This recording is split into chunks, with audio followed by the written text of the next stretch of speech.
The Town Star competition happening on October 7th, 2025 will feature the Cheesecake meta. The craft requirements for Cheesecake are 1 yogurt, 1 cheese, 4 strawberries, 1 vanilla beans, and 1 flour. It is crafted in the cakery with a craft time of 2 minutes and stored in the storehouse. For this competition, Cheesecake will give 180,000 stars for each one sold. The trade time for this competition is 60 seconds with a 1 gasoline cost per trade. The starting layout provided for this competition is a plains biome with a river on the east side. The cash boosts for this competition are yogurt from 4,420 to 44,200, cheese from 13,000 to 65,000, strawberries from 250 to 2,500, vanilla beans from 200 to 2,000, and flour from 2,000 to 20,000. The rewards for this competition are the standard Gala rewards for reaching the top 1,200 placements in the leaderboard by the time the competition ends. Rewards are usually distributed directly to your account within 5 days. This is the cheesecake design that I've created for this upcoming competition. It is doing 64 cheesecake per hour, and this rate is with no NFTs required. I've been running this for 2 hours. I've actually done like 3 tests on this, but it keeps on disconnecting, but that's okay. I was gonna say you can take my word for it, but thankfully it is showing 64 per hour here. I'm going to scroll through the production monitors so you can see the production rate of all of the items. This could still be improved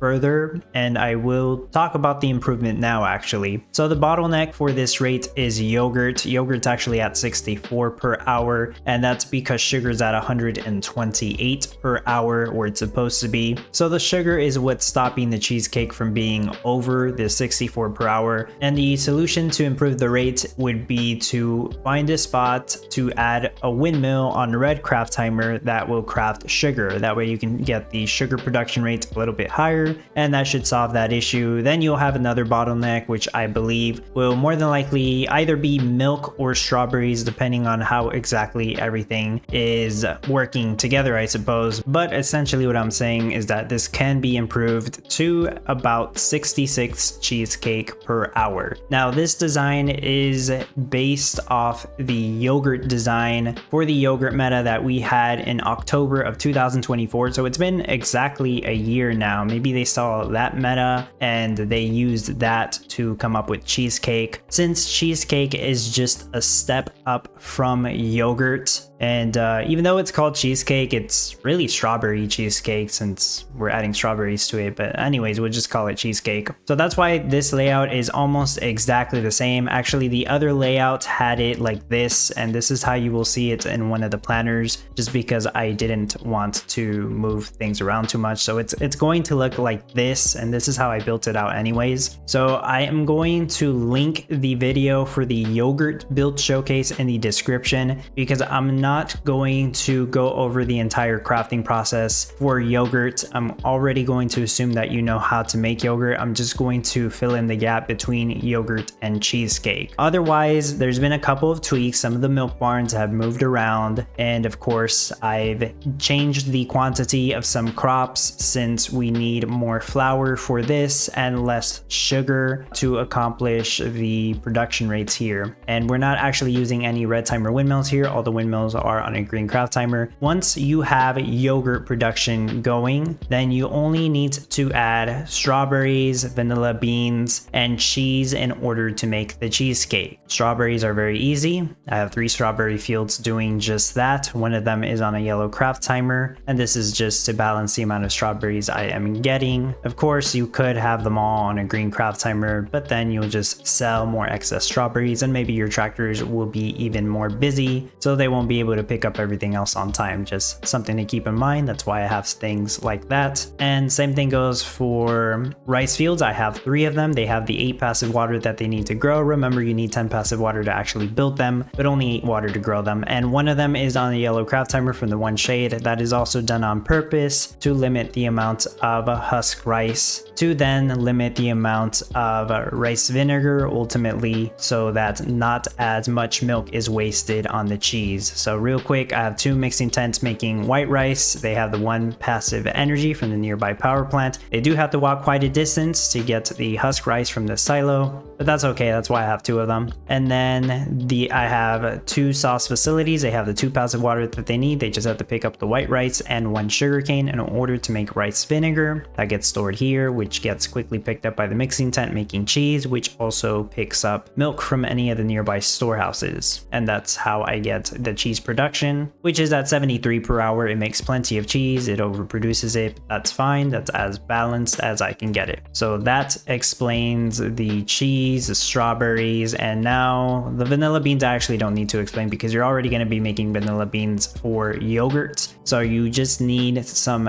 excess vanilla beans for the cheesecake. So that works itself out. And I have a total of 4 cakeries making cheesecake. You only build 3 of them. I believe you can only make about 50 cheesecake per hour. So it looks like each one, at least in this position, can handle maybe 16 or 17 cheesecakes, somewhere around that. So to be on the safe side, you're going to want 4 cakeries in order to reach this production rate, you know, at least with this positioning right here. Now I still have the lumber mill in this design. The lumber mill is not required. It's just here to help you get the lumber needed to build all the buildings, but you don't actually need the lumber mill at the end of the build. I just decided to move it here. It works fine. Storehouse got moved here. The oil pump got moved over here. And there used to be 2 windmills here. I deleted those, but I moved one of the windmills up here on this side. That's why I had to move some milk barns around, and it all worked out in the end. Here is what the auto sell looks like. I have all the items at an auto sell quantity of 10. Here's what the build looks like on the visualizer. Total cost is about 14.1 million. Wages are 16,920 per minute. You will have no issue paying the wages, and you can find the file for the visualizer in my Discord, and an invite link is in the description.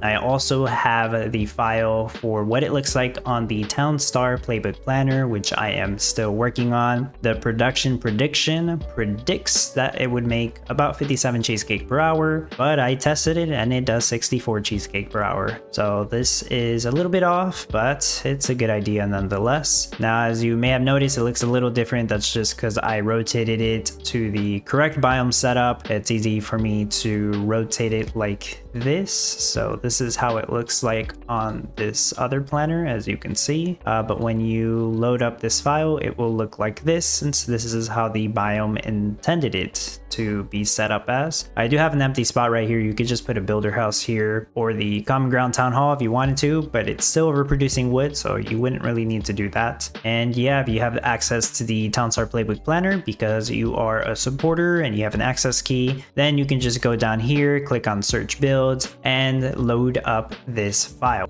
Oh, and last thing I'll say here is pay attention to the door positionings. You can see how I positioned my milk barns here, which look like this in the game. So you could still mess around with this, but this is what's working for me, getting me the 410-ish milk per hour. All right, last thing I'll talk about is the cash rush strategy. There are several cash boosts on this, and the main cash boost that's going to help you, in my opinion, is flour. Flour has a good cash boost, and you're going to be making a good amount of flour for this meta anyways. So as you can see, I am making 250 flour, and if you were to sell 250 flour per hour, that's 5 mil cash per hour. Now, while you're in the process of collecting cash, instead of making sugar, you could just make even more flour, replace these for wheat fields, and then you could probably make close to 400 flour per hour, so that's 8 mil cash per hour. So my recommendation is to do flour for your cash rush strategy. It'll work well here since all the windmills are on a green craft timer, and you could even have another windmill right here on a green craft timer, so long as you don't build these 2 milk barns until you're done getting all the cash you need. Then of course you can delete the windmill, build these 2, and you get the idea. So yeah, you can get all the cash that you need just by selling flour. I don't recommend depending on selling vanilla beans or strawberries for cash, because vanilla beans take such a long time to grow, and strawberries you would burn through gas very quickly, so I still wouldn't recommend it, even if you had a good way to get gas. As for cheese, that's only going to be a good cash rush strategy for some players who can quickly make cheese. Maybe they have table appreciation NFTs, and yogurt doesn't make sense ingredients. By the time you're making yogurt, you should just go ahead and make a cheesecake and sell it for the